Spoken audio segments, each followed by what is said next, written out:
مقام حرورہ دے کولے کھڑے ہو گئے بڑی حسرت نال کعبے کو بٹھنے فرمایا شہر مکہ تو میں کو تمام دنیا کا زیادہ پیارا ہے، اگر میری قوم میں کو تکنے نہ نکلے دی تو میں تیرے سوا کہیں جا سکونت پری نہ ہو۔ بل حضرت ابو بکر صدیق رضی اللہ تعالی عنہ کنے پہلے ہی قرارداد تھی چکی ہے، وہ بھی اونچ جاتے آ گئے یہ خیال جناب جو کفار اسارے قدمے دے نشان دے نال اسارا رستہ پچھان کے سارا پیچھا نہ کرن، پر اے بھی ڈٹھا جو حضور صلی اللہ علیہ وسلم دے پیر نازک زخمی ہوئے سن۔ حضرت ابو بکر صدیق رضی اللہ تعالی عنہ نے آپ کو اپنے مونڈھے تے سوار کیتا، اس طرح خاردار جھاڑیاں نوکدار پتھر مالی پہاڑی کو سفر کرنی ہے این رات غار سور پہنچے۔ حضرت ابو بکر صدیق رضی اللہ تعالیٰ عنہ پہلے خود غار میں داخل تھے،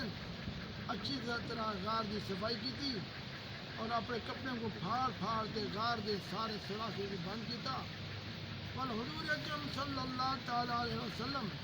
غار کے اندر تشریف گن گئے اور حضرت ابو بکر صدیق رضی اللہ تعالیٰ عنہ کی گود اپنا سر مبارک رکھ کے سم گئے۔ حضرت ابو بکر صدیق رضی اللہ تعالیٰ عنہ نے ایک سوراخ کو اپنی کھری کے نال بند کیتا ہویا، سوراخ کے اندر تو ایک سپ نے بار بار جارے غار دے پیر تے ڈنگ مارے،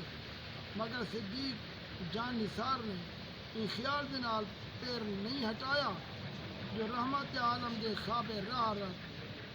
راحت وچ خلل نہ پائے، مگر درد کی شدت کرو جارے غار دے اکھی کنے ہنجھو دے قطرے سرور کائنات دے رخسار تے نثار ہو گئے، جد نہ رحمت عالم بیدار ہوئیں اپنے یار غار کو روندا دیکھ کے بے قرار ہو گئے۔ پوچھا ابو بکر کیا تھے؟ عرض کیتا یا رسول اللہ صلی اللہ علیہ وسلم میں تو سپ نے ڈنگ ماری۔ اے سن کے حضور صلی اللہ علیہ وسلم نے زخم سے اپنا لعاب دہن لایا، جند میں فوراً درد بھی ختم تھی گیا، زخم بھی اچھا ہو گیا۔ ترائے رات حضور رحمت عالم اور صدیق اکبر رضی اللہ تعالیٰ عنہ اشارے میں رونق افروز رہن۔ کفار مکہ نے آپ کی تلاش مکے دا چپا چپا چھان مارا، حتیٰ کہ گلندے غار سور تک پہنچ گئے، مگر غار دے منہ تے حفاظت دے خداوندی دا پہرا لگایا۔ غار دے منہ تے مکڑی یعنی ڈامر نے جالا تڑایا، کنارے تے کبوتری نے انڈے دے رکھے ہیں۔ یہ منظر دیکھتے کافر آپا تے پہ آکھن اگر ہی غارے کوئی انسان ویندا تے جالا نہ ہوندا نہ کبوتری اتھا انڈے دے دی۔ کفار نے آہٹ پاتے ابو بکر صدیق رضی اللہ تعالیٰ عنہ کو گھبرا گئے، عرض کی یا رسول اللہ ہاں سارے دشمن اتنا قریب آ گئے، اگر آپ قدمے تے نظر سٹن یا سا کو دیکھ گئے۔ حضور علیہ السلام نے فرمایا لا تحزن ان اللہ معنا، گھبرانا اللہ تعالیٰ۔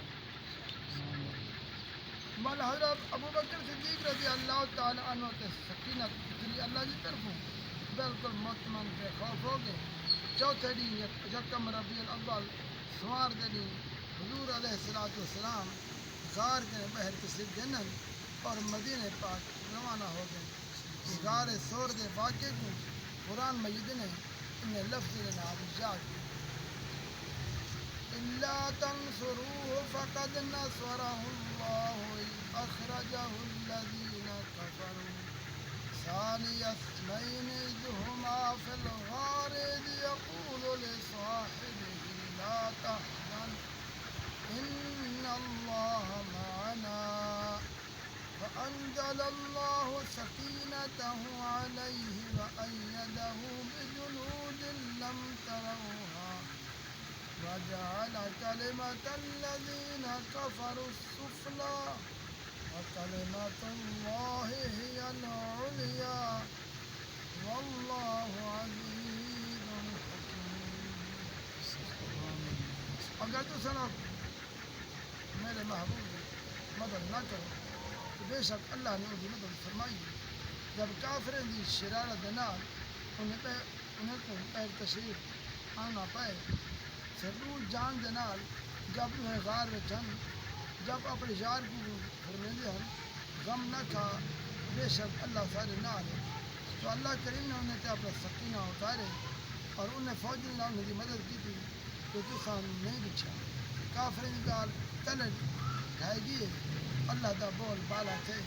اور اللہ غالب حکمت والا ہے یہ آیت و غیر سور دا واقعہ حضرت ابو بکر صدیق رضی اللہ تعالی عنہ کی فضیلت ان کی محبت جانی ساری رسول دا وہ نشان اعظم ہے جو قیامت تک آفتاب عالم تاب اترا بخشاں روشن رسی تو نہ تھی بے پروردگار نے ان کو اپنے رسول دے جار غار ہم کی سند قرآن پاک دے دیتی ہے جو کریں ہر جگہ نہیں مر سکتی سبحان اللہ حضرت صدیق اکبر رضی اللہ تعالی عنہ دے فضل و شرف جو نہ کہیں کو ملے نہ کہیں کو مل سکے مرتبہ حضرت صدیق کا ہو کیسے بیان ہر فضیلت کے وہ جام ہیں نبوت کے سوا اللہ تبارک و تعالی آپ کے پیارے صحابہ اللهم آمين ربنا